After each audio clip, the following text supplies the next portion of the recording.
Shalom, salam berkat dari kami untuk pendengar sekalian. Saat ini pendengar akan diberkati dengan program Hari Ini Harinya Tuhan bagian yang ke-8. Sebuah program rohani tentang doktrin Alkitab yang menolong kita untuk semakin tertanam dalam kebenaran firman dan bertumbuh dalam kemuliaan bersama hambanya, Pendeta Gilbert Lumwendo, STH. Banyak orang merasa doktrin Alkitab sebagai sesuatu yang membingungkan. Tetapi tahukah saudara bahwa doktrin Alkitab intinya adalah memahami Alkitab dengan benar, dengan pemahaman yang sistematis, sehingga kita terus dapat tertanam di dalam kebenaran firman, sehingga kita terus bertumbuh di dalam kemuliaan Allah. Buka hati saudara sekalian untuk menerima berkat-berkat firman-Nya hari ini. Saudaraku yang kasih dalam Tuhan, pernahkah saudara bayangkan jika Yesus yang berdoa untuk kita? Saudaraku yang kasih dalam Tuhan, jika kita berdoa kepada Yesus, maka kita menghadap Dia dalam kemuliaannya. Tetapi saudaraku yang kasih dalam Tuhan, tidak pernah bisa saya bayangkan jika Yesus yang berdoa buat kita. Kenapa? Karena saya percaya kalau Yesus yang berdoa buat kita, pasti doanya terkabulkan. Kalau Yesus berdoa buat kita, saya percaya kita ada di dalam kemenangan, kita ada dalam kepastian. Karena kalau saya yang berdoa, bisa saja doa saya tidak dijawab karena kebimbangan saya, karena doa yang tidak sesuai dengan kehendak Tuhan, karena segala kekhawatiran saya, karena kehidupan saya mungkin dalam tanda petik ada hal-hal yang belum Tuhan sukai, saudara-saudara. Tetapi kalau Kristus yang berdoa buat kita, tidak ada alasan untuk Allah tidak menggenapinya. Karena segala sesuatu yang Yesus doakan pasti akan terjadi. Haleluya. Saudaraku yang kekasih dalam Tuhan, selamat datang dalam program kita hari ini, Harinya Tuhan. Sebuah program rohani yang membawa kita pada pemahaman tentang Alkitab, sehingga kita menjadikan firman Tuhan dasar keseharian hidup kita.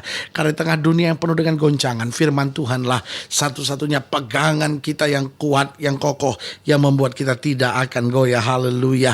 Dan dalam program ini kita sedang mengupas tentang Yesus berdoa untuk kita. Saudaraku yang kasih dalam Tuhan, ini sesuatu yang sangat menarik sekali untuk kita mengetahui bahwa Yesus adalah Yesus yang berdoa buat kita.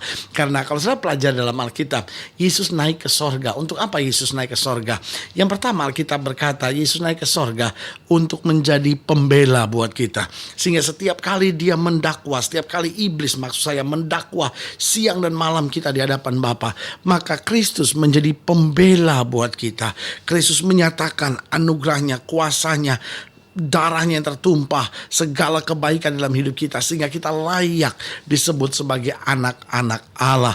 Jadi Kristus naik ke sorga untuk menjadi pembela buat kita.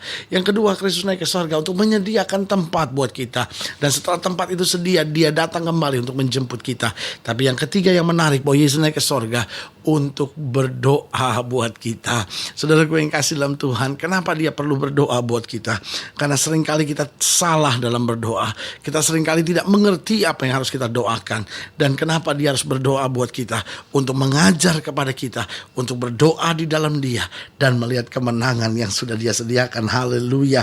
Nah, saudaraku yang kasih dalam Tuhan, dalam program ini kita sedang membahas Yohanes pasal 17. Yohanes pasal 17 ayat yang ke-6 sampai ayat yang ke-12.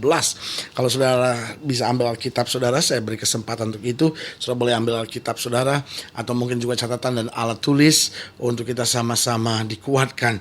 Ada seorang jemaat yang menjumpai saya dalam sebuah ibadah, dan dia tunjukkan kepada saya ada 3 bukunya yang sudah lengkap tertulis semua pokok-pokok firman Tuhan. Dan jemaat ini berkata kepada saya, sungguh setiap bagian firman Tuhan ini menguatkan saya. Sehingga setiap kali saya lemah, setiap kali saya dalam keadaan masalah, saya buka-buka kembali lembaran-lembaran ini, dan firman Tuhan ini sungguh menjawab saya. Saudaraku yang kasih dalam Tuhan, saya bersyukur, saya berterima kasih. Dari dasar hati saya yang terdalam, saya memuji Tuhan untuk setiap saudara yang telah menjadikan firman Tuhan ini atau program ini, Hari Ini Harinya Tuhan ini, sebagai bagian dari kehidupan iman saudara. Dan kami memuji Tuhan, saya bersyukur bersyukur kepada Tuhan, melihat karya Tuhan yang luar biasa. Ada orang-orang yang bersaksi bagaimana dia disembuhkan, rumah tangganya dipulihkan, bagaimana dia terima banyak mujizat melalui program ini. Saudaraku yang kasih dalam Tuhan, segala kemuliaan hanya bagi Allah. Karena memang yang membuat saudara melihat mujizat adalah iman saudara. Iman yang dibangun atas dasar firman Tuhan yang teguh. Iman yang dibangun atas dasar firman Tuhan yang benar. Nah saudaraku yang kasih dalam Tuhan, karena itu saudara mendengar program ini, sedang sakitkah, sedang berbeban beratkah, jangan bersungut-sungut. Pegang firman Tuhan dengan baik dan jadikan firman Tuhan dasar kehidupan kita untuk kita menang atas setiap tantangan kehidupan kita. Yohanes pasal 17 ayat yang ke-6 sampai ayat yang ke-12, demikian firman Tuhan. Aku telah menyatakan namamu kepada semua orang yang engkau berikan kepadaku dari dunia. Mereka itu milikmu, dan engkau telah memberikan mereka kepadaku, dan mereka telah menuruti firman-Mu. Haleluya. Sekarang mereka tahu bahwa semua yang kau berikan kepadaku itu berasal daripadamu. Sebab segala firman yang kau sampaikan kepadaku telah kusampaikan kepada mereka, dan mereka telah menerimanya. Mereka tahu benar-benar bahwa aku datang daripadamu, dan mereka percaya bahwa engkaulah yang telah mengutus aku. Aku berdoa untuk mereka, bukan untuk dunia aku berdoa, tapi untuk mereka yang telah kau berikan kepadaku. Sebab mereka adalah milikmu, dan segala milikmu adalah milikmu, dan milikmu adalah milikku. Dan aku telah dipermuliakan di dalam mereka, dan aku tidak ada lagi di dalam dunia, tapi mereka masih ada di dalam dunia. Dan aku datang kepadamu ya Bapa yang kudus, peliharalah mereka dalam namamu, yaitu namamu yang telah kau berikan kepadaku, supaya mereka menjadi satu sama seperti kita. Selama aku bersama mereka, aku memelihara mereka dalam namamu, yaitu namamu yang telah kau berikan kepadaku.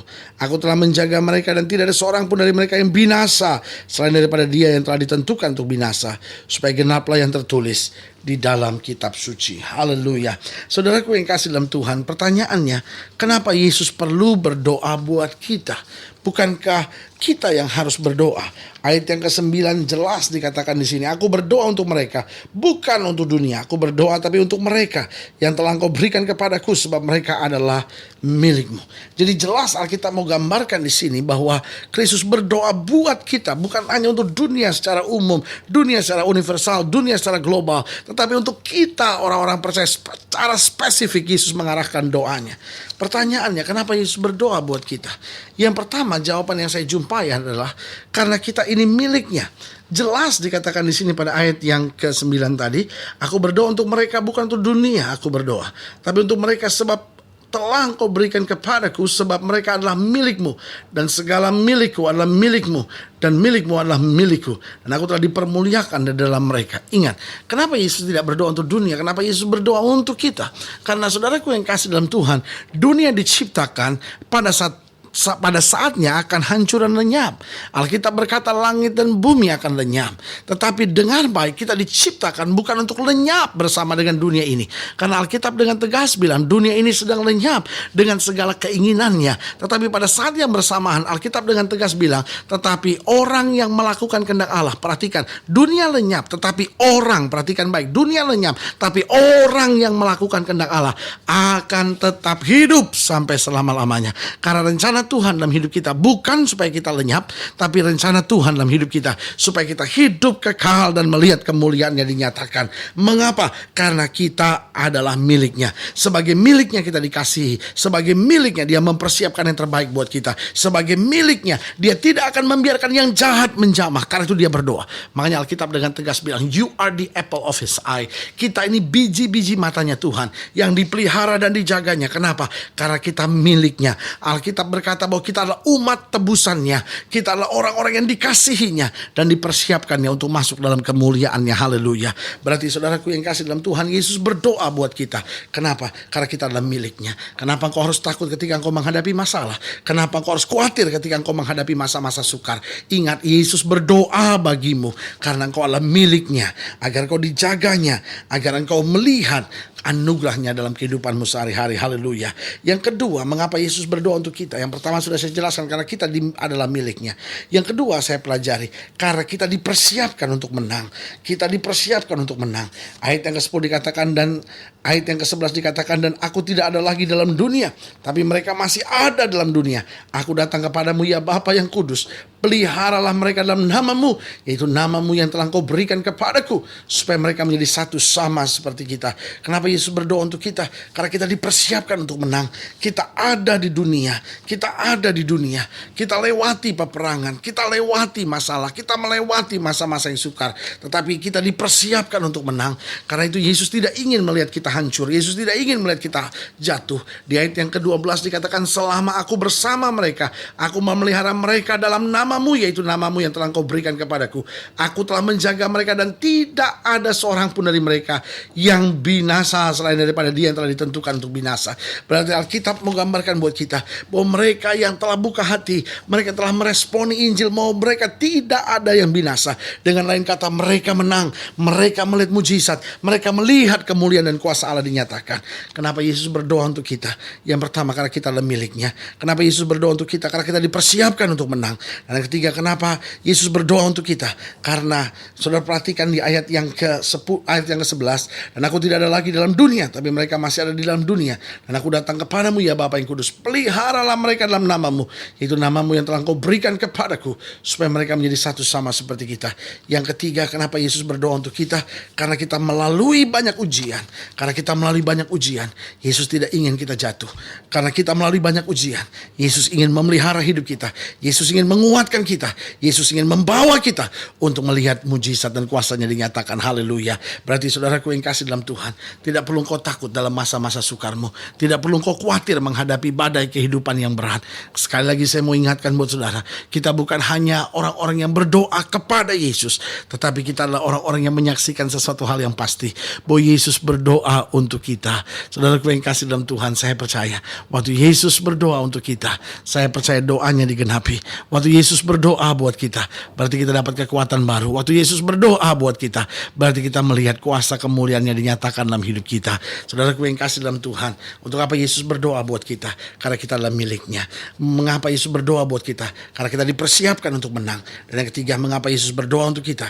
Karena kita melalui banyak ujian. Berarti inilah saatnya buat kita untuk bangkit beriman dan percaya akan kemuliaan yang dinyatakan dalam hidup kita. Saudaraku yang kasih dalam Tuhan, jika sedang dilayani lebih jauh, hubungi kami melalui telepon, hubungi kami melalui surat, kunjungi website kami, karena kami ada untuk membawa Bapak Ibu Saudara senantiasa lebih dekat pada Tuhan, mengalami kasih kuasa mujizat yang luar biasa. Haleluya. Melalui program ini secara khusus juga kami mau berdoa untuk setiap saudara yang sakit, setiap saudara yang berbeban berat, karena kita percaya bagi Allah tidak ada perkara yang mustahil. Saudara-saudara ingin didoakan, boleh taruh tangan kanan saudara di dada, dan kita doa. Bapa, dalam nama Yesus, hamba doa buat yang sakit, hamba doa buat yang berbeban berat, hamba doa buat setiap mereka yang menghadapi masa-masa yang sukar, dan hamba berdoa untuk setiap mereka yang mungkin hari-hari ini sedang mengalami, melewati masa-masa yang berat, baik rumah tangga, keuangan, maupun masa muda mereka. Bapak, hamba berdoa di dalam nama Yesus, Tuhan jamah, Tuhan kerjakan mujizat, Tuhan bawa mereka untuk melihat kemuliaan Tuhan dinyatakan.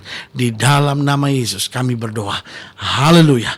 Amin. Saudaraku yang kasih dalam Tuhan, kita sudah berdoa. Dan ingat, Allah tidak pernah lalai menepati janjinya. Inilah saatnya buat kita untuk bangkit beriman, percaya, bersemangat menghadapi segala perkara. Karena kita tahu di dalam Yesus kita lebih daripada orang-orang yang menang. Doa saya menyertai saudara. Sampai berjumpa pada program berikut. Dan jangan lupa, jadikan hari ini harinya Tuhan. Haleluya.